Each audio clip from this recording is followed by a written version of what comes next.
નવચેતના idea video જન્મથી 3 વર્ષના બાળકોના માતાઓ માટે। દરેક લીડર માતાને પ્યાર ભર્યો નમસ્કાર। કેમ છો તમે બધા? ગયા અઠવાડિયે આઈડિયા વિડીયોમાં આપેલ જાણકારી તમે સમજ્યા હશો તથા બતાવેલ રમતો બાળકોને કરાવી હશે। ચાલો તમારા મજેદાર અનુભવો અહીં સૌને જણાવીએ। તમારા અનુભવ જણાવો ત્યાં સુધી વિડીયોને અહીં રોકો। ચાલો હવે આગળની પ્રવૃત્તિ કરીએ, જેનું નામ છે મળીને કંઈક કરીએ। આ અઠવાડિયાની મજેદાર રમત વસ્તુ માપો। દરેક માતા ગોળમાં બેસે અને વચ્ચે અમુક વસ્તુઓ મૂકો, જેમ કે પેન્સિલ, સ્કેલ, બોટલ વગેરે। આ વસ્તુઓને માચીસની સળી અથવા રબર વડે માપવાથી કેટલી સંખ્યા થશે, લીડર માતા તેનો અંદાજ લગાવવા માટે દરેક માતાને કહે। હવે માચીસની સળી વડે વસ્તુને માપવાની છે। જે માતા સાચો અંદાજ અથવા સાચાની નજીક હશે તે જીતી જશે। જરૂર જણાય ત્યાં માતાઓની મદદ કરો। ચાલો રમત શરૂ કરીએ।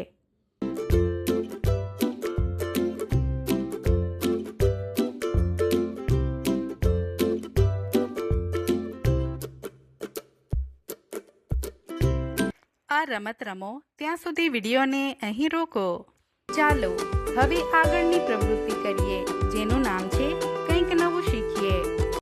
આજે પણ દેશના ઘણા ભાગોમાં બાળ લગ્ન થઈ રહ્યા છે અને તેની કોઈ પણ પુરુષ અથવા મહિલાના જીવન પર ઊંડી અસર પાડી શકે છે।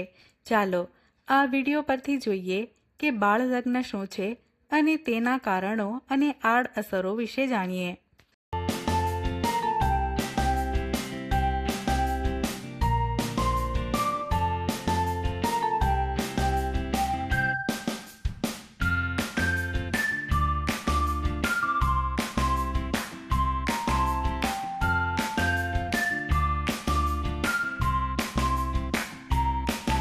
આ જાણકારી સમજીએ ત્યાં સુધી વિડીયોને અહીં રોકો। આ જાણકારીનો ફાયદો તમને કેવી રીતે થઈ શકે છે, દરેક માતા વારાફરતી જણાવે। ચાલો હવે આગળની પ્રવૃત્તિ કરીએ, જેનું નામ છે ઘરે જઈને બાળકોને કરાવો। આ પ્રવૃત્તિઓ દ્વારા બાળકોની લેખનપૂર્વ તૈયારી થવા લાગે છે। બાળકના હાથમાં લોટનો લુઓ આપો। લોટના નાના ગોળા બનાવો અને તેને બતાવો। બાળકને આવા ગોળા બનાવવા માટે પ્રેરિત કરો। બાળકના હાથમાં લોટનો લુઓ આપો। લોટમાંથી નાના નાના ગોળા અને લાંબી લાંબી વાટ બનાવી બતાવો। બાળકને તેવા ગોળા અને વાટ બનાવવા માટે પ્રેરિત કરો। માતા અને બાળક બંને મળીને લોટના ગોળા અને વાટ બનાવી તેની મદદથી કોઈ વસ્તુ બનાવે, જેમ કે ઢીંગલી। બાળકની ઉંમર પ્રમાણેની રમતને સમજો ત્યાં સુધી વિડીયોને અહીં રોકો।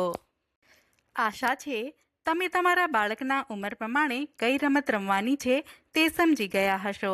આવતા અઠવાડિયાની મીટિંગ થાય ત્યાં સુધી તમારા બાળક સાથે દરરોજ થોડો સમય કાઢીને જરૂરથી રમો। આજની પ્રવૃત્તિઓ અહીં પૂરી થાય છે। આવી જ વધુ માહિતી અને પ્રવૃત્તિઓ સાથે આવતા અઠવાડિયે ફરી મળીશું।